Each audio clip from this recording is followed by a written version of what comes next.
ஓம் சாந்தி. 9/7/2026 வியாழக்கிழமை. வாணி தரும் வசந்தம். இனிமையான குழந்தைகளே, விருக்ஷபதி தந்தை குழந்தைகளாகிய உங்கள் மீது குரு திசை அமர வைத்துள்ளார். இப்போது நீங்கள் அழிவற்ற சுகத்தின் உலகத்திற்கு சென்று கொண்டிருக்கின்றீர்கள். உயிருடன் வாழ்ந்து கொண்டே தேகத்தின் அனைத்து சம்பந்தங்களையும் தியாகம் செய்து தன்னை ஆத்மா என நிச்சயப்படுத்தக்கூடிய நிச்சயம் நிறைந்த ஆன்மீக புத்தியுள்ள குழந்தைகளின் மீது குருதசை அமர்கின்றது. அவர்களுடைய சுகத்தை பற்றி தான் பாடி உள்ளார்கள். அத்தீந்திரிய சுகத்தை பற்றி கோபியரிடம் கேளுங்கள். அவர்களுடைய குஷி ஒரு பொழுதும் குறைந்து போக முடியாது. குழந்தைகள், தந்தையின் மகிமை கேட்டீர்கள். இன்று நாள் விருக்ஷபதி நாள் என்றே சொல்லப்படுகின்றது. அதனை இணைத்து பிரகஸ்பதி நாள் என்று சொல்லப்படுகின்றது. இதுவே குருவாரம் என்றும் சொல்லப்படுகின்றது. வெறும் குருவாரம் அல்ல, சத்குருவாரம். குழந்தைகளாகிய நம்மீது இப்போது அழிவற்ற விருக்ஷபதியின் திசை உள்ளது. ஏனென்றால் அழிவற்ற ஸ்வராஜ்யம் கிடைத்திருக்கின்றது. தேவதைகளிடம் இந்த ஞானம் இருக்காது. ஒருவேளை இந்த சக்கரத்தின் ஞானம் இருந்ததென்றால் பிறகு ராஜ்யத்தின் மகிழ்ச்சி இருக்காது. ஆத்மா அழிவற்றது. அதில் முழுமையான நடிப்பு பதிவாகி உள்ளது. இந்த சக்கரத்தின் ஞானம் எந்த சாஸ்திரத்திலும் இல்லை. ஆன்மீக சந்திப்பு சங்கமத்தில்தான் ஏற்படுகின்றது. ஆத்மா பரமாத்மா சந்திப்பின் திருவிழா இப்பொழுது நடைபெறுகின்றது. தந்தை கூறுகின்றார், இப்பொழுது இருக்கக்கூடிய தேகத்தின் சம்பந்தங்கள் அனைத்தையும் விட்டு தன்னை ஆத்மா என நிச்சயப்படுத்துங்கள். நிச்சய ஆன்மீக புத்தி உடையவராக ஆகுங்கள். எந்தளவு அதிகமாக நினைவு செய்கின்றீர்களோ அந்தளவு பிரகஸ்பதி திசை, அதாவது குரு திசை ஏற்படும். ஒரு தந்தை தவிர எந்த நினைவும் இருக்கலாகாது. அப்போதுதான் குஷியின் அளவு அதிகரிக்கும். நம்மீது பிரகஸ்பதியின் திசை அல்லது சத்குருவின் திசை இருக்கின்றது. எப்போதாவது குஷி மறைந்து விட்டதென்றால் பிரகஸ்பதியின் திசை மாறி ராகுவின் திசை அமர்ந்து விட்டது என அர்த்தம். ராகுவின் கிரகணம் பிடிக்கும் போது அனைவரும் கருப்பாகி விடுகிறார்கள். நீங்கள் தேர்ச்சி அடையும் போது, முழுமையான யோகி ஞானி ஆகிவிடும் போது, பிறகு உங்களுக்கு புதிய உலகம் சொர்க்கம் தேவை. நரகம் கண்டிப்பாக விநாசம் ஆக வேண்டும். நம்மை விருக்ஷபதியாக தந்தை படிப்பித்துக் கொண்டிருக்கின்றார். ராவண ராஜ்யம் தொடங்கும் போதுதான் விகார மார்க்கம் தொடங்குகின்றது. அதனுடைய அடையாளங்கள் உள்ளன. குழந்தைகளாகிய நீங்கள் புரிந்து கொண்டிருக்கின்றீர்கள். ஆத்மாக்களும் பரமாத்மாவும் வெகுகாலம் பிரிந்திருந்தன. முதலில் பிரிந்தது நீங்களே.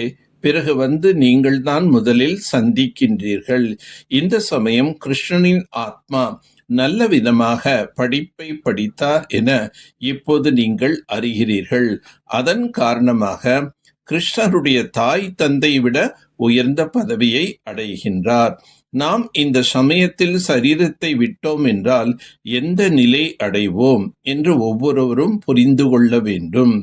மனிதர்களுக்கு ஏதாவது ஆபத்து விளைந்தாலோ, துக்கம் ஏற்பட்டாலோ அல்லது திவால் ஆகிவிட்டாலோ சாதுக்களிடம் செல்கிறார்கள். நீங்கள் தந்தையின் நினைவின் சார்ட் மட்டும் எழுத வேண்டும். தன்னுடைய முன்னேற்றம்தான் இதில் உள்ளது. மாமாவை நினைவு செய்யாவிட்டால் உயர்ந்த பதவி கிடைக்காது. தன்னுடைய நிலை சோதிக்க வேண்டும். கணக்கு வழக்கு பார்ப்பதை போல சிலர் 6 மாத கணக்கு, சிலர் 12 மாத கணக்கு பார்க்கின்றனர். சிலரோ தினசரி கணக்கும் கூட எடுக்கின்றனர். நீங்கள் கூட வியாபாரிகள் அல்லவா? அபூர்வமாக சில வியாபாரிகள் தந்தையிடம் வியாபாரம் செய்கின்றனர். பணம் இல்லாவிட்டாலும் உடலும் மனமும் உள்ளதல்லவா? அப்படிப்பட்டவர்களை பண்புள்ளவர்கள், பெருந்தன்மை உடையவர்கள் என்று சொல்கின்றனர். நீங்கள் உடல் மனம் பொருளை கொடுக்கின்றீர்கள். அதற்கு பதிலாக 21 பிறவிகளுக்கு தந்தையிடமிருந்து ஆஸ்தியை பெறுகிறீர்கள். ஒருவேளை முயற்சி முழுமையாக செய்யாவிட்டாலோ, வீண் பேச்சு பேசி திரிந்தாலோ தன்னுடைய பதவியைத்தான் கீழானதாக ஆக்கிக் கொள்கிறீர்கள். தனது நிலையை தானே சோதிக்க வேண்டும். தனது நன்மைக்காக தினசரி குறிப்பேட்டை வைக்க வேண்டும். அதில் நினைவின் சார்ட் எழுத வேண்டும். எல்லைக்கு அப்பாற்பட்ட தந்தையிடம் உண்மையிலும் உண்மையான வியாபாரம் செய்ய வேண்டும். தனது உடல், மனம், பொருளை தந்தைக்கு அர்ப்பணித்து 21 பிறவிகளுக்கு பலனை எடுக்க வேண்டும். நிச்சய புத்தியாக ஆகி தனக்கு நன்மை செய்ய வேண்டும். மகிழ்ச்சியுடன் சேர்ந்து சக்தியும் தாரணை செய்து தடைகளை கடந்து செல்லக்கூடிய தடைகளை வென்றவர் ஆகுக. எந்த குழந்தைகள் ஆன்மீக சேமிப்பு செய்ய கற்றுக்கொள்கிறார்களோ அவர்கள் சக்தி வாய்ந்தவர்களாக ஆகுகின்றார்கள். இப்பொழுது சம்பாதிப்பது இப்போதே அதை மற்றவர்களுக்கு பகிர்ந்து கொடுத்துவிட்டு அதை தங்களுக்குள் உள் வாங்கிக் கொள்ளவில்லை என்றால், சேமிக்கவில்லை என்றால் சக்தி நிலைக்காது. அங்கு வெறும் பகிர்ந்து கொடுத்து அல்லது தானம் செய்த மகிழ்ச்சி மட்டுமே எஞ்சியிருக்கும். ஆனால் மகிழ்ச்சியுடன் சேர்ந்து சக்தியும் இருந்தால் மிக எளிதாக தடைகளை கடந்து விக்னஜீத், தடைகளை வென்றவர்களாக ஆகிவிடலாம். அதன் பிறகு எந்தொரு தடையும் உங்கள் மீது ஈடுபாட்டை கலைக்க முடியாது. எனவே முகத்தில் எப்படி மகிழ்ச்சியின் ஒளி தெரிகின்றதோ அப்படி சக்தியின் ஒளியும் தெரிய வேண்டும். சூழ்நிலைகளை கண்டு பயப்படுவதற்கு பதிலாக அவற்றை ஒரு ஆசிரியராக கருதி அவற்றிலிருந்து பாடத்தை கற்றுக்கொள்ளுங்கள். இறுதியில் அதிவேகமாக முன்னேறும் ஆன்மீக முயற்சி என்பது ஜுவாலா ஸ்வரூபத்தின் மூலமாகத்தான் இருக்க முடியும்.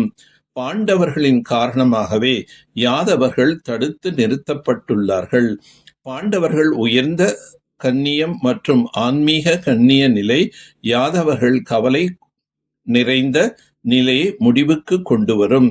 எனவே உங்களுடைய ஆன்மீக கண்ணியத்தின் மூலமாக கவலையற்ற ஆத்மாக்களுக்கு அமைதி மற்றும் நிம்மதி என்ற வரதானத்தை வழங்குங்கள். ஜுவாலா ஸ்வரூபம் என்றால் லைட் ஹவுஸ், மைட் ஹவுஸ் நிலை என்பதை புரிந்து கொண்டு இதே ஆன்மீக முயற்சியில் நிலைத்திருங்கள். நல்லது. ஓம் சாந்தி, ஓம் சாந்தி, ஓம் சாந்தி.